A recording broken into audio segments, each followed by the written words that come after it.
Open చేస్తే కథ 2050లో మొదలవుతుంది. టైం ట్రావెల్ అనేది ఇంపాసిబుల్ కాదు, మీకు ఇంకా జస్ట్ దాని గురించి తెలియలేదంతే అని ఔటర్ స్పేస్ లో బొంగరంలా తిరుగుతున్న ఒక ఎయిర్క్రాఫ్ట్ ని చూపిస్తారు. ఇందులో పైలట్ ఈ సినిమా హీరో పేరు ఆడమ్. వెనకే అతన్ని ఇంకో స్పేస్ షిప్ చేస్తూ హీరో పైకి షూట్ చేస్తూ ఉన్న ఈ థ్రిల్లింగ్ సీక్వెన్స్ కి మధ్యలో ఆడమ్ కి ఒక కాల్ వస్తుంది. చేసింది అతని బాస్ మాయా. ఏం చేస్తున్నావు ఆడమ్ అని తను తిడితే, ఈ స్పేస్ షిప్ దొంగతనం చేయడానికి ట్రై చేస్తున్నా, కనిపించట్లేదా అని ఆడమ్ సటేరేస్తాడు. నువ్వు చేసేదంతా వేస్ట్, నువ్వెంత దూరం వెళ్ళినా ఎక్కడికి టైం జంప్ చేసినా నేను ఇట్టే కనిపెట్టేయగలనని మాయా అంటుంది. కానీ మనోడు పట్టించుకోడు. అప్పుడే ఆల్రెడీ ఆడమ్ కడుపుకి బుల్లెట్ తగిలి అతను ఇంజూర్ అయి ఉన్నాడన్న విషయం మనం తెలుసుకుంటా. నువ్వు వెంటనే ఆగకపోతే నీ షిప్ షూట్ చేసేస్తానని తను వార్నింగ్ ఇచ్చిన మాట వింటే నేను ఆడమ్ ఎందుకు అవుతానని అస్సలు పట్టించుకోకుండా హీరో ఒక వార్మ్ హోల్ ఓపెన్ చేసి దానిలో తన షిప్ తో దూకేసి జస్ట్ మిస్ లో అక్కడి నుంచి ఎస్కేప్ అవుతాడు. హాయ్ ఫ్రెండ్స్, ఈ వీడియోలో మనం 2022లో విడుదలైన ద ఆడమ్ ప్రాజెక్ట్ అనే సైఫై మూవీ ఎక్స్ప్లెనేషన్ ని చూడబోతున్నాం. కట్ చేస్తే సీన్ అలా పాస్ట్ లోకి అంటే 2022కి షిఫ్ట్ అవుతుంది. స్కూల్లో ఏదో తోకకి నిప్పంటుకున్న కోతిలా స్పీడ్ గా పరిగెడుతున్నాడు. ఇతనే 12 సంవత్సరాల ఆడమ్. వీడు మనిషి మినీ సైజ్ అయినా నోరు మాత్రం మెగా సైజ్. ఎప్పుడు ఎదుట వాళ్ళని ఇరిటేట్ చేసేలా మాట్లాడడం వీడి స్పెషాలిటీ. ప్రస్తుతం ఆ కారణం వల్లే అతని క్లాస్ బుల్లి కార్నర్ చేసి ముక్కు పచ్చడి చేస్తున్నాడు. బట్ తన్నులు కాసే టైంలో కూడా మనోడి నోరాగుతంటూ ఇంకోసారి నా మీద అలాంటి జోక్ వేస్తే చితక్కొడతానని బుల్లి అంటే చితక్కొట్టడానికి నేనేమైనా టమాటా అని వీడు పంచేయడం, వాడింకో పంచివ్వడం అని ఈ ఫైట్ ఒక ముగింపుకొస్తుంది. కొట్టుకున్న విషయం స్కూల్ కి తెలిసి వాళ్ళు వీళ్ళ పేరెంట్స్ ని పిలిపిస్తారు. ఇదిగో నడుస్తూ వస్తుంది ఈ లేడీ హీరో వాళ్ళ అమ్మ. ఏదో బాగా అలవాటున్నట్టు రొటీన్ గా ఆడమ్ ఫేస్ చెక్ చేసిన ఆవిడ ప్రిన్సిపల్ ఆఫీస్ లోపలికి వెళ్లి ఫైట్ నా కొడుకు కాదు ఆ బుల్లియే స్టార్ట్ చేశాడు. వాడి ఫేస్ చూసారా ఎలా కొట్టాడో? ఆడమ్ వాళ్ళ నాన్న చనిపోయి 1 year అవుతుంది. వాడింకా ఆ ఇన్సిడెంట్ నుంచి బయటికి రాలేదు. టీచర్స్ అర్థం చేసుకోవాలి ఇక. కానీ సస్పెండ్ చేస్తామంటున్నారని అతన్ని డిఫెండ్ చేస్తుంది. ఇంటికి వెళ్లే దారిలో వాళ్ళమ్మ అతని దగ్గర ఈ నెలలో ఇది 3వసారి అసలేం చేస్తున్నావు ఆడమని అంటే ఆడమో నన్నెందుకు అడుగుతున్నారు, అది నా తప్పు కాదని అంటాడు. రేరే నేను మీ అమ్మని, నాకు నీ గురించి తెలుసు, నీ మొహంపై ఉంది, నీ ఆ నోరు గురించి తెలుసు, అసలేం ఆలోచిస్తున్నావురా, నీకన్నా ఆ బుల్లి డబుల్ సైజ్ అని తెలిసి కూడా ఫైట్ చేస్తున్నావంటే నాకు అస్సలు అర్థం కావట్లేదని అంటుంది. నానుంటే అర్థం చేసుకునేవాడని ఆడమ్ అనగానే వాళ్ళమ్మ సైలెంట్ అయిపోతుంది. కానీ ఇలా ప్రతిసారి నీకోసం వర్క్ మధ్యలో ఆపేసి వస్తే నన్ను పనుల నుంచి తీసేస్తారు. మోరోవర్ ఈ ఫైట్స్ గురించి నీ రికార్డ్ లో రాస్తే నీ ఫ్యూచర్ ఏమవుతుందో ఆలోచించు. నువ్వు అనుకుంటున్నట్టు ఫ్యూచర్ అంత దూరంలో లేదు ఆడమని ఆ కాన్వర్సేషన్ అక్కడితో కంప్లీట్ చేస్తారు. ఆడమ్ వాళ్ళ నాన్న చనిపోవడం వల్ల అతను మాత్రం కాదు అతని అమ్మ కూడా ఇంకా బాధలోనే ఉంది. కానీ చిన్నపిల్లాడు కాబట్టి అతను అర్థం చేసుకోలేకపోతున్నాడు. తల్లి కాబట్టి తను స్ట్రాంగ్ గా ఉన్నట్టు నటిస్తుంది. ఆ రోజు రాత్రి ఆడమ్ ఇంటి వెనక ఆడుకుంటూ ఉన్నప్పుడు ఎక్కడికో వెళ్ళడానికి టిప్ టాప్ గా రెడీ అయిన అతని అమ్మ అతని లోపలికి పిలిచి, స్ట్రేంజర్స్ వస్తే తలుపు తెరవకు, డిన్నర్ చేసే టైంకి పడుకో, వీడియో గేమ్స్ అస్సలు ఆడుకో, అర్థమైందా, ఐ లవ్ యూ, బాయ్ అని అంటే మీరు కూడా జాగ్రత్త, ఐ లవ్ యూ టు అమ్మ, నేను ఎక్స్పెక్ట్ చేసిన దానికన్నా ఎక్కువ అని ఆడమ్ కూడా బుద్ధిగా వాళ్ళ అమ్మకి బాయ్ చెప్పి పంపిస్తాడు. బట్ ఆఫ్ కోర్స్ ఒప్పుకున్నంత మాత్రాన వినాలా ఏంటి? ఆవిడ వెళ్ళిపోగాని వీడియో గేమ్ స్టార్ట్ చేసిన వాడే మిడ్ నైట్ అయిపోయినా అస్సలు ఆపడు. అలా ఆడమ్ ఆడుకుంటూ ఉంటే సడన్లీ పవర్ పోతుంది. అతని డాగీ హాకింగ్ ఏదో సెన్స్ చేసి గట్టిగా మొరుగుతూ ఆడమ్ ఎంత వద్దని చెప్తున్నా వినిపించుకోకుండా బయటికి పారిపోతుంది. రూమ్ నుంచి బయటకు వచ్చిన అతను ఇల్లంతా చెక్ చేసి ఆ డాగీ సౌండ్ ఫాలో అవుతూ అది బ్యాక్ యార్డ్ వైపుగా ఫారెస్ట్ లోకి వెళ్ళిందని దాన్ని ఫాలో చేసుకుంటూ వెళ్తాడు. కనీసం కొంచెం స్మార్ట్ గా ఆలోచించి ఒట్టి చేతులతో వెళ్లకుండా పక్కనే ఉన్న ఒక బేస్బాల్ బ్యాట్ ని కూడా పట్టుకుంటాడు. దొంగేమైనా వచ్చాడా అని అలా నడుస్తూ లోపలికి వెళ్తే ఇక్కడే ఆడమ్ కి పెద్ద షాక్. అక్కడ చెట్ల మధ్యలో ఆకాశంలో నుంచి అవేవో ఫైర్ లో కాలిపోతున్నట్టు నిప్పురవ్వలు కురుస్తుంటాయి. ఏం జరిగిందో అర్థం కాక ఇతను కన్ఫ్యూజ్ అవుతూ ఉన్నప్పుడు లకీలీ అతని డాగీ హాకింగ్ తిరిగొచ్చేస్తుంది. అప్పుడే వెనక ఎవరో నడుస్తున్నట్టు సౌండ్ వినపడగాని ఇక ఇక్కడే ఉంటే పనవదని ఆడమ్ తన డాగీని తీసుకుని తిరిగి చూడకుండా పరిగెడుతూ వాళ్ళింటి బ్యాక్ యార్డ్ ని చేరుకున్నాక గాని ఆగుడు. అమ్మయ్య తప్పించుకున్నామని రిలాక్స్ అయ్యే లోపే వాళ్ళ గరాజ్ నుంచి ఏదో కింద పడినట్టు సౌండ్ వినిపిస్తుంది. అది విని హాకింగ్ లోపలికి పరిగెట్టడంతో ఇతను కూడా భయపడుతూ వేరే దారి లేక ఏంటో చూడ్డానికి వెళ్తాడు. ఫ్లాష్ కొట్టి చూస్తే సడన్లీ ముందు మనం స్టార్టింగ్ లో చూసిన ఫ్యూచర్ ఆడమ్ కూర్చునుంటాడు. వీళ్ళిద్దరూ ఒక్కరే అని చూస్తున్నా మనకి తెలుసు, పెద్ద ఆడమ్ కి తెలుసు, కానీ ప్రెసెంట్ ఆడమ్ కి తెలియదుగా. బ్యాట్ ఎత్తి ఎవర్రా నువ్వని పోలీస్ కి ఫోన్ చేయడానికి రెడీ అవుతాడు. ఆగాగాగు, బ్యాట్ కింద పెట్టు, ఫోన్ పక్కన పెట్టు, నిన్నేం చేయను, నాకు కొంచెం రెస్ట్, ఈ దెబ్బకి మందు కావాలి, దొరికాక వెళ్ళిపోతా, డోంట్ వరీ అని అంటాడు. బ్లడ్ అని అప్పుడే అతని గాయం గమనించిన చిన్న ఆడము, నువ్వు వేసుకున్నది పైలట్ యూనిఫామ్ కదా, నువ్వు పైలట్టా, ఆర్మీ కోసం పనిచేస్తున్నావా, లేక దేశద్రోహివా? నిన్నెవరైనా చేస్తున్నారా? ఇక్కడికొచ్చి నన్ను చంపేస్తారా ఏంటని పిచ్చి పిచ్చి ప్రశ్నలు అడిగితే పెద్ద ఆడము, ఓ గాడ్ ఆపరా బాబు, అవన్నీ క్లాసిఫైడ్, చెప్పకూడదు. అది సరే కానీ ఇప్పుడు నీ వయసేంటి? అమ్మ ఎక్కడికి వెళ్ళింది? ఎవరితో బయటకు వెళ్ళింది? ఈ రోజు నువ్వేం చేసావని వాడికన్నా 4 పిచ్చి క్వశ్చన్స్ ఎక్స్ట్రా అడిగి చిన్న ఆడమ్ నాకు 12 సంవత్సరాలని చెప్పగాని పెద్ద ఆడమ్ అయ్యో తప్పు తప్పు తప్పు అంతా తప్పని విసుక్కుంటాడు. ఈ గ్యాప్ లో చిన్న ఆడమ్ స్నీకీగా వెనక నుంచి అతన్ని కొట్టాలని ట్రై చేస్తే ముందే ఎక్స్పెక్ట్ చేసినట్టు హీరో ఆ బ్యాట్ లాక్కుని చెప్పాగా నిన్నెన్నో ఏం చేయను, నేను డేంజర్ కదా ఆడమ్ అని ఇంట్లోకి దూరి ఫ్రిడ్జ్ లో నుంచి ఒక ఆపిల్ తీసుకుని నార్మల్ గా ముయ్యకపోతే హైకిక్ ఇచ్చి దాన్ని క్లోజ్ చేసి అన్నీ తెలిసినట్టు కరెక్ట్ గా మెడిసిన్స్ ఉన్న డ్రాయర్ ఓపెన్ చేసి తన గాయాన్ని ట్రీట్ చేసుకుంటాడు. వెనకే వచ్చిన ఆడమ్ నీకు నా పేరెలా తెలుసు? మా ఇంట్లో ఏ వస్తువు ఎక్కడుందో కరెక్ట్ గా కనిపెడుతున్నా, ఫ్రిడ్జ్ ఏం చేస్తే క్లోజ్ అవుతుందో అలవాటున్నట్టు ఇంప్లిమెంట్ చేస్తున్నా, లాక్ అయి ఉన్న మా నాన్న గరాజ్ లోకి దూరం నా డాగీతో చనువుగా ప్రవర్తిస్తున్నా, 8 ఏళ్లున్నప్పుడు నేను మెట్ల మీద నుంచి కింద పడి 12 కుట్లు వేసుకున్న అదే గాయంతో కనిపిస్తున్నా, నిజం చెప్పు నువ్వు నేనే కదా, నువ్వు ఫ్యూచర్ నుంచి వచ్చావా అని ఎక్సైట్ అవుతాడు. ఇంత పెద్ద విషయాన్ని అంత సింపుల్ గా రియలైజ్ అయ్యి ఇంత సిల్లీగా నమ్మేశాడంటే చిన్నప్పుడు వాడు పెద్ద టెర్రర్ పీసే అని పెద్దోడు రియలైజ్ అవుతాడు. ఈ 2 ఆడమ్స్ ని డిఫరెన్షియేట్ చేయడానికి ఇకపై పెద్దోడిని హీరో అందాం అండ్ చిన్నోడిని పేరుతో ఆడమ్ అని పిలుచుకుందాం. టైం ట్రావెల్ చేసి వచ్చాడని విషయం కన్ఫర్మ్ అయిపోయాక హీరో చిన్న ఆడమ్ ని తనతో పాటు వాళ్ళ ఇంటి బ్యాక్ యార్డ్ సైడ్ గా ఫారెస్ట్ లోపలికి తీసుకువెళ్తాడు. దారిలో ఆడమ్ హీరో దగ్గర నువ్వే నేనంటే నమ్మలేకపోతున్నా, సరే కానీ అసలు ఇక్కడికెందుకు వచ్చావని అడిగితే హీరో రెస్క్యూ మిషన్ మీద వచ్చా, బట్ యాక్చువల్లీ నేను ఇక్కడికి కాదు 2018 కి వెళ్లాల్సింది, పొరపాటున 22 వచ్చి ఇరుక్కున్నానని అంటే టైం ట్రావెల్ లో ఇంత సిల్లీ మిస్టేకా? వెల్ ఫ్యూచర్ లో నా మసిల్ పెరిగిందని సంతోషపడాలో లేక బుర్ర తరిగిందని బాధపడాలో అర్థం కావట్లేదు. ఇంతకీ 2018 లో ఎవరిని కాపాడటానికి వెళ్తున్నా, ఎలా వచ్చా, ఎలా వెళ్తావని వీడు ఎక్సైటెడ్ గా అడుగుతాడు. అది చెప్పడం కష్టం, డైరెక్ట్ గా చూపించేస్తానని హీరో పైకి చూపిస్తే ఇంతకు ముందు ఆడమ్ కాలిపోతున్న చెట్లలో ఒక ప్లేస్ ని చూశాడుగా, అక్కడ ఇన్విజిబుల్ అయి ఉన్న ఒక స్పేస్ షిప్ కంటికి కనిపిస్తుంది, కానీ ఫుల్ గా ఎందుకో రివీల్ అవ్వదు. అప్పుడే మనం తెలుసుకుంటాం ఫ్యూచర్ లో ఈ స్పేస్ జెట్స్ అన్నిటిని వాటి పైలట్ డిఎన్ఏతో కనెక్ట్ చేసి ఉంటారు. ఇప్పుడు హీరో ఇంజ్యూర్ అయి ఉన్నాడు కాబట్టి అతని డిఎన్ఏ స్కాన్ చేసి అతను స్పేస్ జెట్ నడిపే మంచి కండిషన్ లో లేడని అది అతనే డినై చేస్తుంది. అందుకే హీరోకి ఇప్పుడు ఈ చిన్న శామ్ హెల్ప్ కావాలి. ఇతను పర్ఫెక్ట్ హెల్త్ లో ఉన్నాడు కాబట్టి ఆ రిమోట్ ని చిన్నోడు ప్రెస్ చేయగాని అతని డిఎన్ఏ ఫుల్ గా స్కాన్ అయి ఆ షిప్ లో నుంచి ఒక హవర్ బోట్ ఎగురుతూ కిందకొస్తుంది. వీళ్ళిద్దరూ దాని మీదకెక్కగాని అది వీళ్ళని షిప్ లోపలికి తీసుకువెళ్తుంది. స్టార్టింగ్ లో అతని బాస్ తో చేసి జరిగి షిప్ పైకి షూట్ చేసింది కదా, కాబట్టి అది ఇప్పుడు బాగా డ్యామేజ్ అయి ఉంటుంది. ఇతను ఇవన్నీ చెక్ చేస్తుంటే పక్కనే చిన్న ఆడమ్ ఇవన్నీ చూసి సర్ప్రైజ్ అవుతూ అక్కడున్న కొన్ని బటన్స్ ప్రెస్ చేయడానికి వెళ్తాడు. వెయిట్ ఇదేం బొమ్మ కాదు, నువ్వు దీన్ని ముడితే క్వాంటమ్ రియాక్టర్ ఆన్ అవుతుంది, అదైతే వాళ్ళు నన్ను కనిపెట్టేస్తారు, నన్ను చంపేస్తారు, సో స్ట్రిక్ట్ గా కూర్చో, అర్థమైందా అంటూ టెక్నాలజీ డెవలప్ అయిన టైం నుంచి వస్తున్నాడు కదా, వీళ్ళ షిప్ లో అవే ఆటోమేటిక్ గా రిపేర్ చేసుకోగలవు, సో సెల్ఫ్ రిపేర్ యాక్టివేట్ చేస్తాడు. ఇది రెడీ అయ్యే లోపు నా ఆరోగ్యం కూడా రెడీ అయిపోతుంది. ఆ తరువాత నేను ఇక్కడ నుంచి జంప్ అని అంటూ హీరో వెళ్ళిపోతూ ఉంటే సడన్లీ బుల్లి ఆడమ్ కి బుర్రలో బల్పిలికి ఆగాగు నీకిదంతా గుర్తుందా? అంటే ఇప్పుడు నా లైఫ్ లో ఇదంతా జరుగుతుందంటే నీకు కూడా చిన్నప్పుడు అంటే నువ్వు 12 ఏళ్ళు ఉన్నప్పుడు ఫ్యూచర్ నుంచి వచ్చిన నిన్ను కలిసావా? ఇది టైం లూపా లేక మల్టీవర్సా? నువ్వు రావడం వల్ల ఆల్టర్నేట్ టైం లైన్ క్రియేట్ అయ్యి మన ఫ్యూచర్ మారిపోతుందా అని అడుగుతాడు. అది విన్న హీరో చిన్నప్పుడు నేను చాలా సినిమాలు చూసినట్టున్నాను, కొంచెం తగ్గించుకో, మల్టీవర్స్ అంతా ఏం లేదు. సో క్వాంటమ్ లెవెల్లో మనందరికి ఫిక్స్డ్ టైం అని ఒకటి ఉంటుంది, ఇది నీ ఫిక్స్డ్ టైం అండ్ నేను ఫ్యూచర్ కి చెందిన వాడిని కాబట్టి అది నా ఫిక్స్డ్ టైం. ఇప్పుడు నిన్న పని ముగించుకుని ఎప్పుడైతే నా టైంకి వెళ్తానో అప్పుడు మన మెమరీస్ కాలానికి తగినట్టు రీఫార్మ్ అవుతాయి, చేంజ్ అవుతాయని చెప్తాడు. అంటే నువ్వు ఇప్పుడు వచ్చి నాతో మాట్లాడటం వల్ల మన ఫ్యూచర్ నాశనం అయిపోయి ఉండొచ్చు అంటున్నా. సో నువ్వు పని పూర్తి చేసుకుని తిరిగి వెళ్ళినా మన ఫ్యూచర్ ఆల్రెడీ మారిపోయి ఉంటుంది కాబట్టి నీ మెమరీస్ రీఫార్మ్ అయి జరిగిందంతా మర్చిపోయి నీకు ఇదేం గుర్తుండదు. బేసికలీ నువ్వు మన ఫ్యూచర్ ని రిస్క్ లో పడేసావు కదా అని షాక్ అవుతాడు. వెల్ ఫ్యూచర్ ఆల్రెడీ రిస్క్ లోనే ఉంది, సో జరిగినా పెద్ద చేంజ్ ఏం జరగదులే, ఎక్కువ ఆలోచించుకుని హీరో ఆడమ్ వెళ్లి వాళ్ళ నాన్న గరాజ్ లో నిద్రపోవడానికి రెడీ అవుతాడు. అలాగే అమ్మ తిరిగొచ్చాక ఎక్కువ మాట్లాడి విషయం చెప్పేకు, సో జాగ్రత్త అని ఇతననడంతో ఓకే అని ఇంటికి తిరిగి వెళ్లిన చిన్న ఆడమ్ వాళ్ళ అమ్మ వచ్చేదాకా వెయిట్ చేస్తూ ఏం జరగనట్టు ఓవర్ గా నోరొదిలి ఎప్పట్లా ఆవిడ్ని ఫ్రస్ట్రేట్ చేసి వెళ్లి పడుకుంటాడు. అప్సెట్ అయిన వాళ్ళ అమ్మ రిలాక్స్ అవ్వడానికి గాలి కోసం బయటకు వెళ్లి నిల్చుంటుంది. విండో ద్వారా ఇలా వాళ్ళ అమ్మని చూస్తూ హీరో ఆడమ్ కళ్ళల్లో నీళ్లు తిరుగుతాయి. నెక్స్ట్ డే ఉదయం వాళ్ళమ్మ పనికి వెళ్లిపోయాక హీరో నేను మెడికల్ షాప్ కి వెళ్లి నాకు కావాల్సిన మందులు తెచ్చుకుంటానని బయలుదేరుతాడు. ఈ పైలట్ కాస్ట్యూమ్ లో వెళ్తావా అని చిన్నోడు చెప్పాకే పెద్దోడు ఈ అవుట్ఫిట్ వియర్డ్ గా ఉందని రియలైజ్ అయ్యి ఇద్దరూ వాళ్ళ పేరెంట్స్ రూమ్ కి వెళ్లి అక్కడ వేసుకోవడానికి వాళ్ళ నాన్న డ్రెస్ తీసుకుంటారు.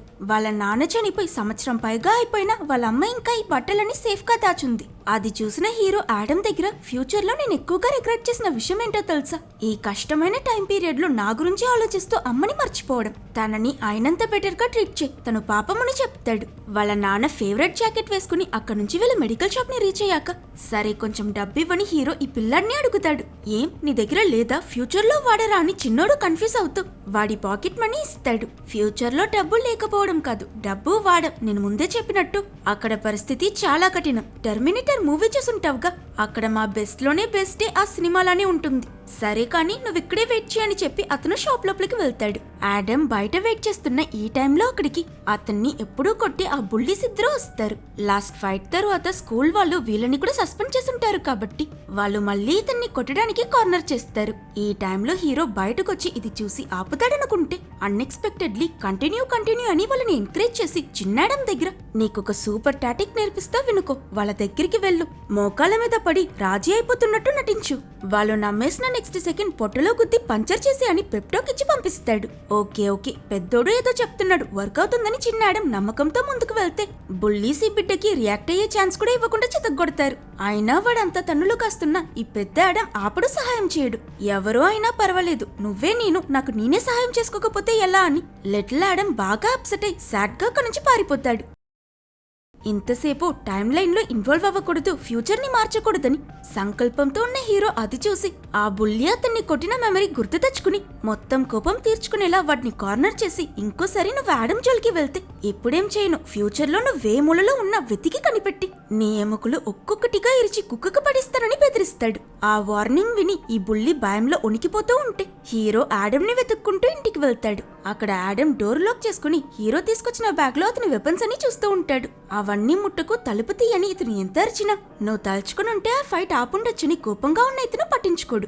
దానికి హీరో ఈ ఒక్కసారి మాత్రం కాదు, మనం చిన్నప్పుడు ఎన్నో వందల సార్లు ఆ బుల్లి దగ్గర దెబ్బలు కాసాం, ప్రతిసారి చాలా నొప్పిస్తుంది, కానీ ఈ ఇన్సిడెంట్స్ అన్నిటి వల్లే నువ్వు పెద్దయ్యాక ఇలా నాలా మారుతావని చెప్తాడు. మారుతానో లేదో గాని ముందు ఈ అమ్మాయి ఎవరో అది చెప్పని ఆడమ్ హీరో బ్యాగ్ లో నుంచి ఒక ఫోటో తీసి దాని గురించి అడుగుతాడు. దానికి హీరో తను నా భార్య, పేరు లారా, కానీ తను ఇప్పుడు నాతో లేదు, శాశ్వతంగా తనని కోల్పోయానని చెప్పి పాస్ట్ గుర్తు తెచ్చుకునే ఎమోషనల్ అయి ఒంటరిగా ఉండాలని చెప్పి అక్కడి నుంచి వెళ్ళిపోతాడు. బార్ లో కూర్చుని ఇతను మందు కొడుతూ ఉంటే అక్కడ వాళ్ళ అమ్మ కూడా డ్రింక్ చేస్తూ అక్కడ బార్టెండర్ దగ్గర తన ఫ్రస్ట్రేషన్ ఇంకా బాధ గురించి చెప్తూ ఉంటుంది. నా కొడుకు ఇంత అల్లరి చేస్తున్నాడంటే మేబీ నేనే మంచి అమ్మని కాదో ఏమో అని తను చెప్పి ఫీల్ అవ్వడం చూసిన హీరో సబ్ కాన్షియస్ గా మధ్యలో కట్టే, లేదు మీరే ప్రపంచంలోని బెస్ట్ అమ్మ, చిన్నపిల్లలు కొంచెం స్టూపిడ్ కదా, మనం చెప్పకపోతే వాళ్ళకి మన కష్టాలు అర్థం కావు, మీరు స్ట్రాంగ్ గా ఉండాల్సిన అవసరం లేదు, మీ కొడుకుతో మీ ప్రాబ్లమ్ షేర్ చేసుకోండి, వాడు మిమ్మల్ని చాలా ప్రేమిస్తున్నాడు, వాడు ఎక్స్పెక్ట్ చేసిన దానికన్నా ఎక్కువ ప్రేమిస్తున్నాడని చెప్పి అక్కడి నుంచి వెళ్ళిపోతుంటాడు. కానీ ఆ లాస్ట్ డేలోకి వినగాని హీరో వాళ్ళ అమ్మకి అతనిపై డౌట్ వస్తుంది. అది సరిపోతున్నట్టు అతను వేసుకున్న డ్రెస్ కూడా చనిపోయిన తన హస్బెండ్ ది కదా. ఇతనిపై డౌట్ మరింత పెరిగిన తను ఫాలో చేసుకుంటూ బయటకొచ్చి చూస్తే అంతలో హీరో అక్కడి నుంచి వెళ్ళిపోయి ఉంటాడు. కట్ చేస్తే ఆ నెక్స్ట్ డే తెల్లవారి మరోవైపు మనకి ఫ్యూచర్ నుంచి వచ్చిన ఇంకో స్పేస్ జెట్ ని చూపిస్తారు. ఇందులో ఎవరని చూస్తే మూవీ స్టార్టింగ్ లో హీరోని వేటాడింది కదా అతని బాస్ మాయా, ఇతను తన రైట్ హ్యాండ్ క్రిస్టోస్, వీళ్ళిద్దరూ ఫుల్ గా ఎక్కిపై ఉన్న టైం పాట్రోల్ సోల్జర్స్ కొంతమందిని తీసుకుని ఇల్లీగల్ గా పాస్ట్ కి టైం ట్రావెల్ చేసి వచ్చిన హీరోని పట్టుకోవడానికి వచ్చుంటారు. మాయా చాలా సీరియస్ గా సోల్జర్స్ దగ్గర మీరు చంపుతారో ప్రాణాలతో పట్టుకుంటారో మీ ఇష్టం, ఏం చేసైనా సరే ఆడమ్ నా ముందుండాలని ఆర్డర్ ఇస్తుంది. అట్ ద సేమ్ టైం ప్రమాదం ముంచుకొస్తుందన్న విషయం తెలియక పెద్దోడు చిన్నోడు ఇద్దరూ కలిసి వాళ్ళ ఇంట్లో భోంచేస్తూ ఉన్నప్పుడు ఆడమ్ హీరో దగ్గర లారాని ఎలా కలిసావ్, తనకేమైందని అడుగుతాడు. ముందు ఫ్యూచర్ గురించి ఇప్పుడే చెప్తే దాని కాన్సిక్వెన్సెస్ విపరీతంగా ఉంటాయని ఆలోచించి అవన్నీ క్లాసిఫైడ్, అయినా నీకెందుకు చెప్పాలరా, చెప్పనని అంటాడు. ఆయన లిటిల్ ఆడమ్ ఒప్పుకుంటాడా, నా ఫ్యూచర్ వైఫ్ గురించి తెలుసుకునే హక్కు అధికారం నాకు ఉంది, ఆల్రెడీ ఇన్ని విషయాలు చెప్పేశా, అదొక్కటి చెప్తే ఏమైపోతుంది, చెప్పు నువ్వు 2018 కి వెళ్లి ఎవరినో రెస్క్యూ చేయాలన్నావుగా, తననేనా అని అడుగుతాడు. వీడు చెప్పేదాకా ఆగడని వేరే దారి లేక హీరో వాళ్ళ కథ చెప్పడం మొదలు పెడతాడు. యాక్చువల్లీ హీరో ఇంకా లారా ఇద్దరు ఆ టైం ట్రావెల్ పైలట్ అకాడమీలోనే మీట్ అయ్యారు. ఫస్ట్ డే లేట్ గా వచ్చిన లారా రాంగ్ బిల్డింగ్ రాంగ్ క్లాస్ లో వెళ్లి కూర్చుంటే అక్కడే తనకి హీరో పరిచయం అయ్యాడు. తనని తీసుకువెళ్లి తన రైట్ క్లాస్ లో డ్రాప్ చేశాడు. అలా ఫ్రెండ్షిప్, ప్రేమ, పెళ్లి అని వీళ్ళ రిలేషన్షిప్ చాలా స్ట్రాంగ్ గానే వెళ్ళింది. కానీ కొన్ని సంవత్సరాల తర్వాత పని మీద ఒక టైం జంప్, అంటే టైం ట్రావెల్ చేసిన లారా తిరిగి రాలేదు. కంపెనీ వాళ్ళు హీరో దగ్గర లారా తిరిగి వస్తున్నప్పుడు యాక్సిడెంట్ లో తన స్పేస్ జెట్ బ్లాస్ట్ అయిపోయిందని, ఆ ఎక్స్ప్లోషన్ లో తను చనిపోయిందని చెప్పారు. బట్ హీరో అది అస్సలు నమ్మడు. లారా మా టైంలోని బెస్ట్ పైలట్, తాను ఎలాంటి పొరపాటు చేసే అవకాశమే లేదు. లాస్ట్ గా తను ఎందుకో 2018కి వెళ్ళింది. అసలేమైందో తెలుసుకుందామని నేను లాగ్స్ చెక్ చేద్దామని ట్రై చేశాను, కానీ అప్పటికే మాయా వాటిని చేంజ్ చేసేసిందని అంటాడు. అది విన్న యాడమ్ సర్ప్రైజ్ అయి, మాయావా, నువ్వు డాడ్ పార్ట్నర్ మాయా గురించా చెప్తున్నావు? ఛాన్సే లేదు, ఆవిడ చాలా మంచిది, నేనంటే ఆవిడికి చాలా ఇష్టమని చెప్తాడు. అవునవును, చాలా మంచిది. ఎంత మంచిదంటే మన నాన్న రీసెర్చ్ మొత్తం కొట్టేసింది. నీకింకా తెలీదు కదా, కావలసిన వాళ్ళందరికీ కుప్పుడు లంచం ఇచ్చి తాను ఎర్త్ యొక్క అతి విలువైన రిసోర్స్ అయిన టైం ని తన కంట్రోల్లోకి తెచ్చుకుంది. మన నాన్న చేసిన ద ఆటమ్ ప్రాజెక్ట్ గుర్తుందా నీకు? దానిలో నుంచి టైం ట్రావెల్ కనిపెట్టారు. నాన్న చనిపోయాక మాయ అది మొత్తం తన సొంతం చేసుకుంది. అండ్ నాకెందుకో తనే లారాని చంపేసిందేమో అనిపిస్తుందని హీరో తన డౌట్స్ అన్ని చెప్తూ ఉన్నప్పుడు సడన్లీ వాళ్ళ కుక్క హాకింగ్ ఎందుకో తలుపు వైపుగా చూసి మరుగుతుంది. యాడమ్ ని వెనక్కి వెళ్ళమని చెప్పి ఒక స్పియర్ లా దేన్నో యాక్టివేట్ చేసి డోర్ పైకి విసిరగానే ఇంతసేపు ఇన్విజిబుల్ గా ఉన్న ఆ టైమ్ సోల్జర్స్ ఒక్కసారిగా బయటకొచ్చి ఏదో ఎక్స్ప్లోడ్ అయినట్టు వాళ్ళక్కడ మాయమైపోతారు. వెనక బ్యాక్ యార్డ్ లో నుంచి కూడా వచ్చి ఈ ఇల్లు మొత్తం ఆ సోల్జర్స్ చుట్టూ సరౌండ్ చేసేయడంతో హీరో అతని బ్యాగ్ లో నుంచి ఒక లైట్ సేబర్ లాంటి వెపన్ తీసి దాంతో వాళ్ళని ఎదిరించి ఫైట్ చేయడం మొదలు పెడతాడు. అతని అటాక్స్ కి సోల్జర్స్ ఏదో గాల్లో కలిసిపోతున్నట్టు అయిపోతున్నారు కదా. టైం ట్రావెల్ చేసి వచ్చిన వాళ్ళు ఇక్కడ చనిపోతే ఇలానే మాయమైపోతారు. ఒక్క దెబ్బతో అందరినీ ఎగరగొట్టి హీరో ఈ సోల్జర్స్ ని ఒక అంతలా డిఫీట్ చేసేస్తాడన్న టైంకి సరిగ్గా మాయా ఇంకా క్రిస్టోస్ స్పేస్ జెట్ లో బ్యాకప్ తీసుకుని అక్కడికి వచ్చేస్తారు. ఆ సోల్జర్స్ తో సహా కిందకొచ్చిన క్రిస్టోస్, ఫైనలీ నా చేతికి దొరికావా, నువ్వే వస్తావా లేక కొట్టి తీసుకువెళ్లాలా అని హీరోతో ఏదో పెద్ద తోపులా మాట్లాడతాడు. ఈ క్రిస్టోస్ ఇంకా మన హీరో ఒకే అకాడమీలోనే చదువుకున్నారు. వీళ్ళిద్దరికి ఒకరంటే ఒకరికి కాలేజ్ డేస్ నుంచి పడదు. షిప్ లో నుంచి మాయా వెపన్ యాక్టివేట్ చేసి హీరో మీదకి ఏం చేస్తుంది. మాతో రాకపోతే నువ్వు ఇక్కడే చేస్తావని తను బెదిరించడం, పాత పగ మనసులో పెట్టుకుని క్రిస్టోస్ ఇతన్ని చితక్కొట్టడం అని ఆల్మోస్ట్ అంతే. ఇక హీరో తప్పించుకోలేడు. చచ్చాడన్న టైంలోని సడన్లీ ఎవరో మాయా ఉన్న స్పేస్ షిప్ ని షూట్ చేసేస్తారు. దీంతో విలన్స్ మాత్రం కాదు, మన హీరో కూడా షాక్ అయి నాకు హెల్ప్ చేస్తుంది ఎవరా అని తలెత్తి చూస్తాడు. ఇక్కడే అతనికి పెద్ద సర్ప్రైజ్. చేతిలో కనిపట్టుకుని విలన్ మనుషులందరినీ షూట్ చేసుకుంటూ వీళ్ళ వైపుకు పరిగెడుతూ వస్తుంది మరెవరో కాదు, తప్పిపోయిందనుకున్న హీరో వైఫ్ లారా. తాను ఇతను కలిసి అక్కడున్న సోల్జర్స్ అందరి చాప్టర్ క్లోజ్ చేస్తారు. సిచ్యువేషన్ బాలేదని చూసి మాయా ఇంకా క్రిస్టోస్ అక్కడి నుంచి జెట్లో తప్పించుకుంటారు. మిగిలిన రోబోట్స్ అన్నిటిని మసి చేశాక లారా హీరో ఇంకా చిన్న యాడమ్ ని తీసుకుని తను తీసుకొచ్చిన బండిలో ఎక్కించుకుని అక్కడి నుంచి తీసుకువెళ్తుంది. బండిలో హీరో, నువ్వెప్పటి నుంచో నన్ను ముందే కలిసుంటే బాగున్నావు కదా లారా, సో మీట్ మీ. వీడే నేనని చిన్న యాడమ్ ని ఇంట్రొడ్యూస్ చేస్తాడు. నువ్వు నీ యంగర్ సెల్ఫ్ ని మీట్ అయ్యావా అని తను షాక్ అవుతుంది. ఎందుకంటే ఫ్యూచర్ లో టైం ట్రావెల్ ఎంత నార్మల్ అయిపోయినా వాళ్ళకంటూ కొన్ని రెగ్యులేషన్స్ ఉంటాయి. వాళ్ళు పాస్ట్ కి వచ్చిన టైం లైన్ ని డిస్టర్బ్ చేయకూడదు, ఏ ఇన్సిడెంట్స్ ని మార్చకూడదు. బికాస్ వీళ్ళు టైం తో ఇక్కడ చిన్న గోలుమాలు చేసిన ఫ్యూచర్ లో బటర్ఫ్లై ఎఫెక్ట్ వల్ల కేవలం వీళ్ళ లైఫ్ మాత్రమే కాదు, మొత్తం భూమి కూడా ప్రమాదంలో పడొచ్చు, ఏదైనా క్యాటస్ట్రాఫిక్ ఈవెంట్ జరగొచ్చు. అయినా తప్పని తెలిసినా లారా పెద్దగా పట్టించుకోదు. తను ఇంకా హీరోని చూసిన సంతోషంలో ఉంటుంది. వీళ్ళిద్దరి రొమాన్స్ చూస్తున్న చిన్నాడము కొంచెం రోడ్ చూసుకుని డ్రైవ్ చేస్తే బాగుంటుంది. ఎలాగో వాళ్ళు మన వెంట రావట్లేదు కదా, స్లో అమ్మా స్లో అని అంటే లారా చూడాల్సింది వెనక కాదు పైన అని అంటుంది. ఎందుకు అని తలెత్తి చూస్తే అక్కడ మాయా ఇంకా క్రిస్టోస్ వాళ్ళ జెట్లు వీళ్ళని ఫాలో చేస్తుంటారు. వాళ్ళ బండి మీదకి ఫైర్ చేస్తూ ఆ షాట్స్ నుంచి వీళ్ళు తప్పించుకోవడం చూసి డైరెక్ట్ గా వెళ్లి అటాక్ చేయడానికి ఎగిరి హవర్ బోర్డ్ లో ఇద్దరు సోల్జర్స్ ని పంపిస్తారు. హైవేలోనే వెళ్తే వీళ్ళని వదిలించుకోవడం కష్టమని లారా బండి తిప్పి చెట్ల మధ్యలోకి డ్రైవ్ చేసుకుంటూ వెళ్తుంది. దీంతో ఆ స్పేస్ జెట్ వాళ్ళని ఫాలో అవ్వలేకపోయినా ఆ ఇద్దరు సోల్జర్స్ మాత్రం వెంటే స్పీడ్ గా వస్తూ ఉంటారు. అప్పుడే మన హీరోకి ఒక ఐడియా వచ్చి వీళ్ళని బలంతో కాదు తెలివిగా ఓడించాలని ఒక రోబోట్ ని చెట్టు గుద్దుకునేలా చేసి నెక్స్ట్ రోబోట్ మీదకి ఒక చెట్టు కట్ చేసి క్రష్ అయ్యేలా చేసేస్తాడు. ఇలా అందర్నీ వదిలించుకున్నాక లారా వీళ్ళిద్దరిని ఊరు బయట నది ఒడ్డున తను స్టే చేస్తున్న ఒక వుడ్ హౌస్ కి తీసుకువెళ్తుంది. వాళ్ళు సేఫ్ ప్లేస్ ని రీచ్ అయ్యాక హీరో తన దగ్గర అసలు నువ్వు 2018కి ఎందుకు వెళ్ళావు, ఏం జరిగింది, మాయా వాళ్ళు నువ్వు చనిపోయావని ఎందుకు చెప్పారని అడుగుతాడు. ఫ్యూచర్ నుంచి ఎవరైనా పాస్ట్ కి టైం ట్రావెల్ అయితే వీళ్ళ కంపెనీ వాళ్ళు అవన్నీ లాగ్ లో ఎంటర్ చేస్తారు. లారా ఆ రికార్డ్స్ చెక్ చేస్తున్నప్పుడు ఒకసారి మాయా ఎవ్వరికీ చెప్పకుండా దొంగతనంగా ఎందుకో 2018కి వెళ్ళిందని తెలుసుకుంది. ఆ సంవత్సరంలోనే మీ నాన్న టైం ట్రావెల్ ప్రాజెక్ట్ గురించి ఆన్లైన్ లో రిలీజ్ చేశాడు. టైం ట్రావెల్ లాంటి పెద్ద విషయం ఎవరు కనిపెట్టినా గవర్నమెంట్ దాన్ని వాళ్ళ కంట్రోల్లోకి తీసుకుంటారు కదా. అలా జరగకూడదు, ఆ టెక్నాలజీతో తను ప్రాఫిట్ అవ్వాలని ఆలోచించిన మాయా పాస్ట్ కి వెళ్లి 2018లో ఉన్న తన యంగర్ సెల్ఫ్ కి ఈ విషయం గురించి చెప్పి ఎన్విరాన్మెంట్ కి కీడు చేసే ఎన్నో డేంజరస్ ప్రాజెక్ట్స్ లో ఇన్వెస్ట్ చేసి కుప్పడు డబ్బు సంపాదించి ఇవ్వాల్సిన వాళ్ళకి లంచం ఇచ్చి తను టైం ట్రావెల్ పై సోల్ కంట్రోల్ పొందింది. అండ్ తన వల్లే ఫ్యూచర్ లో ప్రజలు ఏదో అపోక్లిప్స్ వచ్చినట్టు తిండికి కూడా ఇబ్బంది పడుతున్నారు. మనకి తెలిసిందల్లా మాయా మార్చిన టైం లైన్, మన ఫ్యూచర్ అలా ఉండకూడదు. తన సొంత లాభం కోసం మాయా భూమిని నాశనం చేసేస్తుంది. ఈ నిజం నాకు తెలిసిపోయిందని తను నా స్పేస్ షిప్ లో బాంబ్ పెట్టి నన్ను చంపడానికి ట్రై చేసింది. అందుకే నేను 2018లో ఇరుక్కున్నా. మళ్ళీ ఫ్యూచర్ కి తిరిగి వెళ్ళలేక నువ్వు నన్ను వెతుక్కుంటూ వస్తావని నీపై నమ్మకంతో 4 సంవత్సరాలుగా ఇక్కడే నీకోసం వెయిట్ చేస్తున్నానని లారా చెప్తుంది. బట్ ఇది సరిపోదు యాడమ్. మనం ఈ సమస్యలన్నిటినీ సాల్వ్ చేయాలంటే ఇప్పుడు ఒక్కటే దారి. నువ్వు 2018కి వెళ్ళు. టైం ట్రావెల్ అసలు ఇన్వెంట్ అవ్వకుండా ఆపని అంటుంది. కానీ హీరో 2 కారణాల వల్ల అస్సలు ఒప్పుకోడు. ఒకటి, వీళ్ళు టైం ట్రావెల్ అకాడమీలోని ఫస్ట్ మీట్ అయ్యారు. సో టైం ట్రావెలే కనిపెట్టకపోతే వీళ్ళు ఫ్యూచర్ లో అసలు మీటే అవ్వరు. రెండోది, హీరో తన స్పేస్ షిప్ లో లారాని ఇక్కడ నుంచి తనతో పాటు తీసుకువెళ్ళలేడు. వాళ్ళ స్పేస్ షిప్ డిఎన్ఏతో మ్యాచ్ అయి ఉంటుంది కాబట్టి హీరో షిప్ లో హీరో మాత్రమే ఎక్కగలడు. సో అతను 2018కి వెళ్తే తనని ఇక్కడే ఒంటరిగా వదిలేసి వెళ్లాల్సి వస్తుంది. కానీ లారా, నాకు 100% నమ్మకం ఉంది. ఫ్యూచర్ ఎలా మారినా మనం ఖచ్చితంగా మీట్ అవుతామని అతన్ని ఒప్పిస్తుంది. సడన్ గా ఎవరో వస్తున్నట్టు ఎమర్జెన్సీ అలర్ట్ పోగగాని వీళ్ళు సెక్యూరిటీ కెమెరాస్ ద్వారా ఏమైందో చూస్తారు. క్రిస్టోస్ ఇంకా విలన్ మాయా వచ్చేస్తున్నారు. సో టైం లేదని లారా, నేను వెనకే ఉండి వాళ్ళని డిస్ట్రాక్ట్ చేసి మీకు టైం దొరికేలా చేస్తా. అంతలో నువ్వు టైం జంప్ చేసి వెళ్లిపోయాడమని వాళ్ళకి గుడ్ బై చెప్పి పంపిస్తుంది. మళ్ళీ ఇంకోసారి లారాని కోల్పోతున్నానని హీరో చాలా ఎమోషనల్లీ ఫ్రస్ట్రేట్ అవుతాడు. నెక్స్ట్ లారా ఇంట్లోపలికి వెళ్లి తను దాచిపెట్టిన వెపన్స్ అన్ని తీసుకుని క్రిస్టోస్ ఉన్న వెహికల్ టర్న్ అయి లోపలికి రాగాని బటన్ నొక్కి తన ముందే ప్లాన్ చేసిన బాంబ్ బ్లాస్ట్ అయ్యేలా చేస్తుంది. ఆ పేలుడ్ లో కార్ బోల్తా కొట్టి పడిపోయిన క్రిస్టోస్ తప్పించుకుంటాడు. బయటకొచ్చిన సోల్జర్స్ ని షూట్ చేస్తూ క్రిస్టోస్ తో తను ఇక్కడ ఫైట్ చేస్తూ ఉంటే మరోవైపు హీరో తన స్పేస్ జెట్ యాక్టివేట్ చేయాలని ట్రై చేస్తాడు. కానీ ఇంకా అతనికి తగిలిన గాయం ఆరకపోయేసరికి అది వర్క్ అవ్వదు. అతనికి షిప్ ఆన్ చేయాలన్నా డ్రైవ్ చేయాలన్నా హెల్తీ డిఎన్ఏ కావాలి. సో వేరే దారి లేక చిన్నాడం దగ్గర నువ్వు నాతో వస్తావా?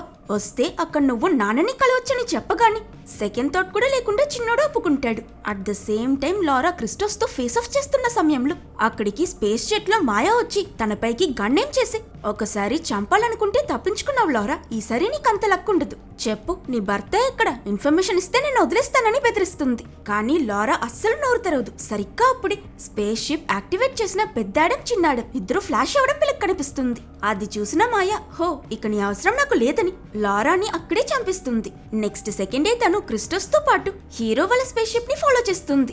వీళ్ళు వాళ్ళని అటాక్ చేయడం, వాళ్ళు జస్టిమ్స్ లో తప్పించుకోవడం అని ఇక్కడ ఇంకో స్పేస్ జెట్స్ ల యుద్ధం జరుగుతుంది. ఈ సిచ్యువేషన్ లో మళ్ళీ షార్ప్ గా రియాక్ట్ అయిన మన హీరో సడన్లీ తన షిప్ ఆఫ్ చేసి కిందకి వెళ్లి దాగుంటాడు. సడన్ గా సిగ్నల్ కట్ అయిపోవడంతో మాయా వాళ్ళు వీళ్ళను మిస్ అయ్యి ఎక్కడికి వెళ్లారో వెతుకుతూ ఉంటారు. ఆ టైంలో హీరో నైస్ గా వెనక నుంచి బయటకు వచ్చి వాళ్ళకి ఆపే అవకాశం ఇవ్వకుండా వామ్ హోల్ ఓపెన్ చేసుకుని వెళ్లిపోతాడు. సో మాయా అతన్ని టైం ట్రావెల్ అవ్వనివ్వకుండా ఆపలేకపోయింది. కట్ చేస్తే నెక్స్ట్ సీన్ 2018. పెద్దోడు చిన్నోడు ఇద్దరు వాళ్ళ నాన్నని కలవడానికి రెడీ అవుతుంటారు. దానికి ముందు హీరో చిన్నాడం దగ్గర నువ్వు నాన్న దగ్గర ఆయన యాక్సిడెంట్ ఇంకా డెత్ గురించి ఏమీ చెప్పకూడదు, చెప్పనని నాకు ప్రామిస్ చేయని అంటాడు. చిన్నాడం మాటిచ్చాక వీళ్ళిద్దరూ కలిసి వాళ్ళ నాన్న లెక్చర్ ఇస్తున్న యూనివర్సిటీకి వెళ్తారు. హీరో వెళ్లి ఆయన క్లాస్ లో కూర్చుంటాడు. పిల్లలందరూ వెళ్లిపోయాక ఇతను మాత్రం కూర్చునుండడం చూసిన వాళ్ళ నాన్న నమ్మలేక నువ్వాడం వాని అడుగుతాడు. హీరో డాడ్ అని పిలిచిన నెక్స్ట్ సెకండే 12 సంవత్సరాల బుల్లి ఆడం కూడా పరిగెట్టుకుంటూ వెళ్లి నానా అని ఆయన్ని హక్ చేసుకుంటాడు.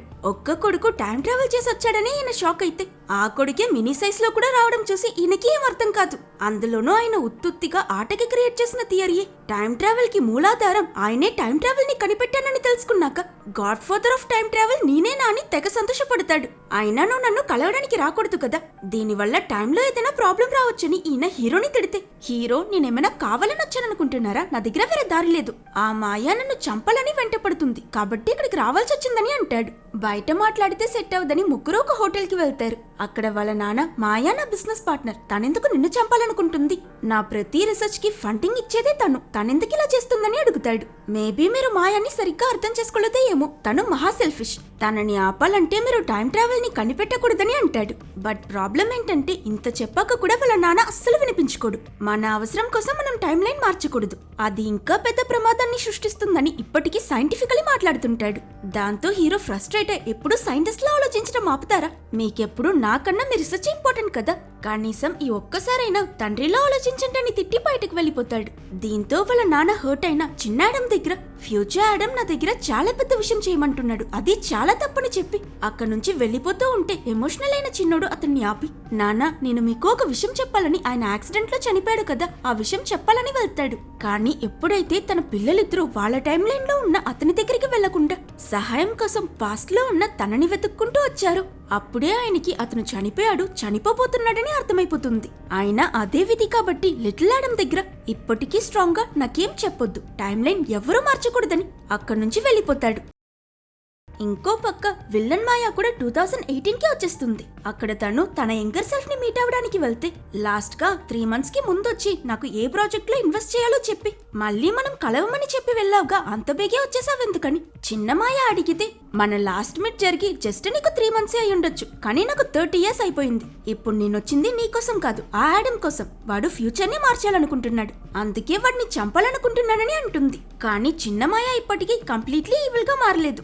ఆడమ్మా వాడు చిన్న పిల్లాడు, వాడినెందుకు టార్గెట్ చేస్తున్నావని తను మొహమాట పడితే నైట్ టైం అందరూ వాళ్ళ ఫ్యామిలీతో స్పెండ్ చేస్తూ ఉంటే నువ్వింకో ఆఫీస్ లోనే ఉన్నా. 30 సంవత్సరాల తరువాత కూడా నీ దగ్గర ఉండేది కేవలం ఈ ఆఫీస్ ఒక్కటి మాత్రమే. ఈ కంపెనీయే మన కష్టం, మన జీవితం. టైం ట్రావెల్ కి ఫండింగ్ ఇచ్చింది నువ్వు, అది సక్సెస్ అవ్వగానే గవర్నమెంట్ దాన్ని తీసుకున్నారు. ఆ తరువాత నువ్వెవ్వరికీ గుర్తులేవు, అందరూ నిన్ను మర్చిపోయారు. నీ కష్టం ఎవ్వరికీ కనిపించలేదు, అందుకే టైం ట్రావెల్ చేసి పాస్ట్ కి వచ్చా నీకు ఏ ప్రాజెక్ట్ లో ఇన్వెస్ట్ చేయాలో చెప్ప, డబ్బు ఎలా కూడబెట్టాలో నేర్పించా. ఓ గొప్ప మంచిదానిలా నటించుకో, నువ్వు నేను ఒక్కటే. ఎన్విరాన్మెంట్ కి గొప్ప డేంజర్ అని తెలిసి కూడా నువ్వు నేను చెప్పిన ప్రాజెక్ట్స్ లో ఇన్వెస్ట్ చేశావు. దానివల్లే నేను ఫ్యూచర్ లో టైం ట్రావెల్ పై కంట్రోల్ పొందాను. ఇప్పుడు ఎవడో ఒకడు వచ్చి మొత్తం చెడగొడతానంటే నేను ఎలా ఒప్పుకుంటాను? అందుకే ఆడమ్ ని ఆపడానికి నాకు ఇంకోసారి సహాయం చేయని అడుగుతుంది. అటు లిటిల్ ఆడమ్ బాధపడుతున్న హీరో దగ్గరికి వెళ్లి, యాక్చువల్లీ నువ్వు నాన్నని హేట్ చేయట్లేదు. సమ్ టైమ్స్ మనం ఎక్కువగా ప్రేమించే వాళ్ళని మిస్ చేయడం కన్నా హేట్ చేయడం ఈజీగా అనిపిస్తుంది. నువ్వు కూడా నాలానే నాన్నని చాలా మిస్ అవుతున్నావు కదా. ఆయన్ని మర్చిపోలేక కావాలని వంకలు చెప్తూ ఆయన్ని హేట్ చేయడానికి ట్రై చేస్తున్నా. కానీ నిజానికి నాన్న ఎప్పుడు వర్క్ లో బిజీగా ఉన్నా, ప్రతిరోజు ఈవినింగ్ ఇంటికి తిరిగి వచ్చాక ఎంత టైర్డ్ గా ఉన్నా నాతో డెఫినెట్లీ ఆడుకుంటాడు, టైం స్పెండ్ చేస్తాడు.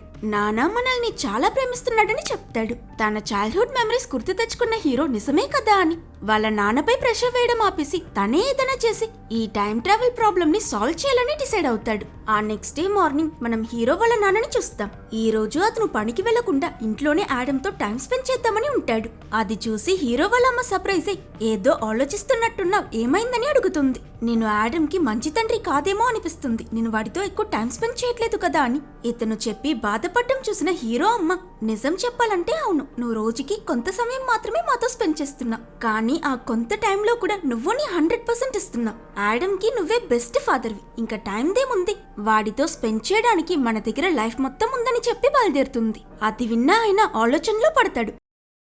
మరోపక్క పెద్దోడు చిన్నోడు ఇద్దరూ కలిసి మాయా కంపెనీకి వెళ్తూ ఉంటారు. ఆడమ్ మనం ఇక్కడికెందుకు వచ్చామని హీరోని అడిగినందుకు, ఈ టైం ట్రావెల్ ని పాసిబుల్ చేయాలంటే పార్టికల్ యాక్సిలరేటర్ అనే ఒక ఇంపార్టెంట్ అయిన మిషన్ ని యూజ్ చేయాలి. అది ఈ రీసెర్చ్ ఫెసిలిటీలోనే ఉంది. బిల్డింగ్ లోపలికి దూరి దాన్ని మనం బ్లాస్ట్ చేసేస్తే చాలు, ఈ ప్రాజెక్ట్ క్లోజ్ అయిపోతుందని చెప్తాడు. ఇంత చెత్త ఐడియానా అని చిన్నాడమంటే, ఏ దారి లేనప్పుడు ఇలాంటి రహదారుల్లో వెళ్లడం తప్పదు, కానీ ఇక్కడ వర్కర్స్ ఎవరూ కనిపించట్లేదేంటని ఏదో తేడా కొడుతుందని రియలైజ్ అవుతాడు. ట్రాప్ అని రియలైజ్ అయిన ఆడమ్ తెలివిగా చిన్నాడమ్ కి ఒక ప్లాన్ చెప్పి అతను మాత్రం ఒంటరిగా ఆ బిల్డింగ్ వైపుగా వెళ్తాడు. ఏంటని చూస్తే చిన్నాడమ్ కి విఆర్ గేమ్స్ ఆడుతారు కదా, ఆ టైప్ డ్రోన్ వెపన్ ఇచ్చి ఇక్కడికి దూరంగా ఇంకో బిల్డింగ్ రూఫ్ టాప్ మీద కూర్చోబెట్టుంటాడు. హీరో ఆ బిల్డింగ్ దగ్గరికి వెళ్లిన మరుక్షణం ఇన్విజిబుల్ గా ఉన్న టైమ్ సోల్జర్స్ అతన్ని సరౌండ్ చేసి అతని మీదకి కన్సైన్ చేస్తారు. ఇతను తప్పించుకోలేడనుకుంటే ఇక్కడే చిన్నాడమ్ ఆ డ్రోన్స్ ని కంట్రోల్ చేసుకుంటూ వచ్చి దానిలోని గన్తో ఆ సోల్జర్స్ ని అటాక్ చేసి మాస్ చూపిస్తాడు. ఓపెనింగ్ దొరకగానే హీరో కూడా ఆ లైట్ సేబర్ తీసి ఆ సోల్జర్స్ అందరినీ చితక్కొట్టి చెదరగొడతాడు. ఇలా వీళ్ళిద్దరూ ఒకరికి ఒకరు బ్యాకప్ ఇస్తూ దుమ్ము దులుపుతుంటే విలన్ల కార్లు చాలా స్పీడ్ గా హీరో వైపుకు వెళ్తాయి. అది చూసి చిన్నాడమ్ ఒకదాన్ని షూట్ చేస్తాడు, కానీ మరొకటి మిస్ అయిపోతుంది. అంతే అదతన్ని గుద్దేస్తుందన్న టైంకి జస్ట్ మిస్ లో ఇంకో కార్ సడన్ గా వచ్చి తన్ని క్రాష్ చేసి ఆపుతుంది. హీరో ప్రాణాలు కాపాడింది ఎవరా చూస్తే ఇంకెవరో కాదు అతని నాన్న. ఆయన మనసు మార్చుకుని తన కొడుక్కి సహాయం చేయాలని వచ్చాడు. వీళ్ళ ప్లాన్ ఏంటో తెలుసుకున్న అతను పార్టికల్ యాక్సిలరేటర్ ని పేల్చినంత మాత్రాన మీరు టైం ట్రావెల్ ని ఆపలేరు. ఈ మిషన్ పోతే వాళ్ళు ఇంకో మిషన్ ని సృష్టించుకుంటారు, కాబట్టి దీన్ని ఏకంగా జరగకుండా ఆపాలంటే నా రీసెర్చ్ ఫార్ములా ఆల్గోరిథం అని డేటా మొత్తాన్ని నేను ఒక హార్డ్ డ్రైవ్ లో స్టోర్ చేశాను, దాన్ని డిస్ట్రాయ్ చేస్తే సరిపోతుందని చెప్పి ఆ హార్డ్ డ్రైవ్ ఇప్పుడు బేస్మెంట్ లో ఉన్న పార్టికల్ యాక్సిలరేటర్ లోనే ఉందని చెప్పి హీరోని తనతో పాటు తీసుకువెళ్తాడు. ఈయన ఇక్కడే పనిచేస్తున్నాడు కాబట్టి వీళ్ళకి ప్రాబ్లం ఏముండదు. సెక్యూరిటీ యాక్సెస్ మొత్తం దొరికి చాలా ఈజీగానే ఆ పార్టికల్ యాక్సిలరేటర్ దగ్గరికి చేరుకుంటారు. హీరో ఆ హార్డ్ డ్రైవ్ తీసుకున్న నెక్స్ట్ సెకండ్ అక్కడికి విల్లన్ మాయా 2018 మాయాతో పాటు చిన్న ఆడమ్ తలకి గన్ గురి పెట్టి అతన్ని హాస్టేజ్ గా పట్టుకుని లోపలికొస్తుంది. నాకు ఆ హార్డ్ డ్రైవ్ ఇచ్చే నీ యంగర్ వర్షన్ ని వదిలేస్తా, లేదంటే వీడు చేస్తాడు, వీడితో పాటు నువ్వు చేస్తావు, ద చాయిస్ ఇస్ యోర్స్ అని బెదిరిస్తుంది. తాను చిన్న పిల్లాడిని కూడా చంపిస్తానని బెదిరించడం 2018 వర్షన్ మాయాకు కూడా కొంచెం షాక్ గానే అనిపిస్తుంది. కానీ సర్ప్రైజింగ్లీ హీరో తనకు హార్డ్ డ్రైవ్ ఇవ్వడానికి ఒప్పుకోడు. దీంతో వాళ్ళ నాన్న ఇంకా లిటిల్ ఆడమ్ ఇద్దరికీ కోపం వస్తుంది. హార్డ్ డ్రైవ్ కన్నా ప్రాణాలే ముఖ్యం, అదిచ్చే అని అతన్ని తిడతారు. ఈ హడావిడిలోనే హీరో చిన్న ఆడమ్ కి ఒక సిగ్నల్ ఇస్తాడు. అది చూడగానే అతనికి అర్థమై అతని తలకి గురిపెట్టున్న గన్ తోసేయడంతో అది ఫైర్ అయి పక్కనే ఉన్న పార్టికల్ యాక్సిలరేటర్ చుట్టూ ఉన్న గ్లాస్ కి తగులుతుంది. దీంతో ఆ మిషన్ చుట్టూ ఉన్న ఎలక్ట్రోమాగ్నెటిక్ సీల్ డ్యామేజ్ రూమ్ లో ఉన్న షట్ బటన్ నుంచి డోర్ ఫ్రేమ్స్ వరకు అన్ని మెటల్ ఆబ్జెక్ట్స్ ఎగురుతూ వెళ్లి ఆ మిషన్ కి అంటుకుంటాయి. పాపం ఆ టైమ్ సోల్జర్స్ రోబోట్స్ లా కాస్ట్యూమ్ వేసుకున్న వాళ్ళు చేతిలో ఉన్న గన్స్ తో సహా వెళ్లి ఆ మిషన్ పై పడి అక్కడికక్కడే చేస్తారు. అయినా ఇందులో కూడా ఒక సోల్జర్ పోతూ పోతూ తనతో పాటు లిటిల్ ఆడమ్ ని కూడా గట్టిగా పట్టుకోవడంతో ఇతను ఆ సోల్జర్ తో పాటు వెళ్లి ఆ గ్లాస్ కి అంటుకుంటాడు. ఇక్కడ సోల్జర్స్ ఇంకా లిటిల్ ఆడమ్ ఈ సమస్యలో ఉంటే హీరో వాళ్ళ నాన్నకి ఇంకో పెద్ద సమస్య వచ్చి పడుతుంది. ఈ మిషన్ చాలా పవర్ఫుల్, ఎలక్ట్రోమాగ్నెటిక్ సీల్ బ్రేక్ అవ్వడం వల్ల దీన్ని త్వరగా స్టెబిలైజ్ చేయకపోతే ఇదొక న్యూక్లియర్ బాంబ్ లా పేలిపోతుంది, సిటీ మొత్తం సర్వనాశనం అయిపోతుంది. సో ఆయన త్వరగా వెళ్లి దాన్ని స్టెబిలైజ్ చేయడానికి ట్రై చేస్తుంటాడు. ఇటు విల్లన్ మాయా క్రిస్టోస్ ని పంపించి హీరో దగ్గర నుంచి హార్డ్ డ్రైవ్ తీసుకోమంటుంది. సో వీళ్ళిద్దరూ ఇక్కడ సమయం సందర్భం లేకుండా ఫైట్ చేస్తూ ఉంటారు. అది చూసి పెద్దోళ్ళని నమ్ముకుంటే పనవదని ఆడమ్ అతని చేతికున్న వెపన్ గ్లౌస్ తో డ్రోన్ యాక్టివేట్ చేసి ఆ రోబోట్ కి ఫుల్ ఫోర్స్ తో ఒక పంచ్ ఇచ్చి ఎస్కేప్ అవుతాడు. నెక్స్ట్ అక్కడ పెద్దోడు క్రిస్టోస్ తో ఇంకా కుస్తీ పడ్డం చూసి సీన్ గా అతన్ని కాపాడడానికి వెళ్లి ఒక్క దెబ్బకి ఫ్లాట్ అయిపోతాడు. ఇది చూసి హీరో లేచి వెళ్లి అతనితో ఫైట్ చేస్తే క్రిస్టోస్ అతన్ని కొట్టి చంపేస్తాడన్న టైంకి అటు ఒక పెద్ద మెటల్ డోర్ ఇరిగి మిషన్ వైపుగా ఎగరటం చూసిన హీరో తెలివిగా అతన్ని దాని వైపుగా పుష్ చేసి క్రిస్టోస్ చాప్టర్ క్లోజ్ చేస్తాడు. ఇటు హీరో వాళ్ళ నాన్న ఆ మిషన్ ని షట్ డౌన్ చేయలేనని అర్థం చేసుకుని ఎంతలోనో ట్రై చేశాను, ఈ మెడికల్ ఫెసిలిటీ బ్లాస్ట్ అవబోతుంది, మనం అంతకు ముందే ఇక్కడ నుంచి వెళ్లిపోవాలని చెప్తాడు. అయినా విలన్ మాయా వాళ్ళని గన్ పాయింట్ లో పట్టుకుని ఆ హార్డ్ డ్రైవ్ ఇవ్వకపోతే చేస్తారు కానీ ఇక్కడ నుంచి వెళ్లరని అంటుంది. వెంటనే హీరో వాళ్ళ నాన్న వాళ్ళిద్దరికి ముందొచ్చి నిలబడి మనం చాలా సంవత్సరాలుగా ఫ్రెండ్స్, ఇలా చెయ్యొద్దని తనకి అడ్వైస్ చేస్తాడు.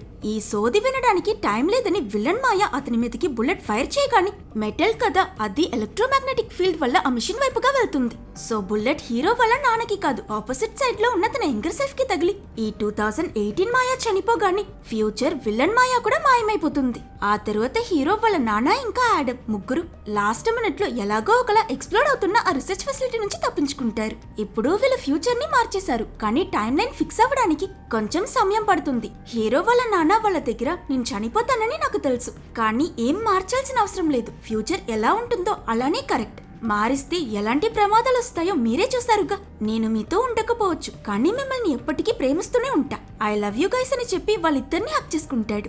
ఆ టైంలో వీళ్ళంతా ఇంటికి తిరిగి వెళ్లి ఇద్దరు ఆడమ్స్ వాళ్ళ నాన్నతో కొంచెం టైం స్పెండ్ చేస్తారు.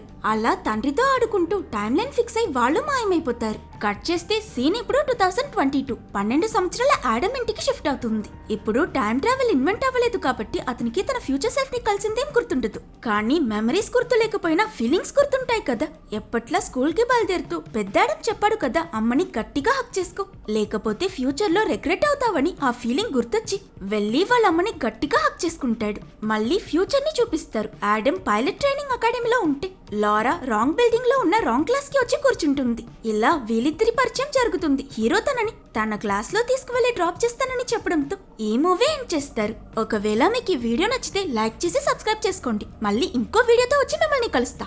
అంతవరకు tata bye by, take care.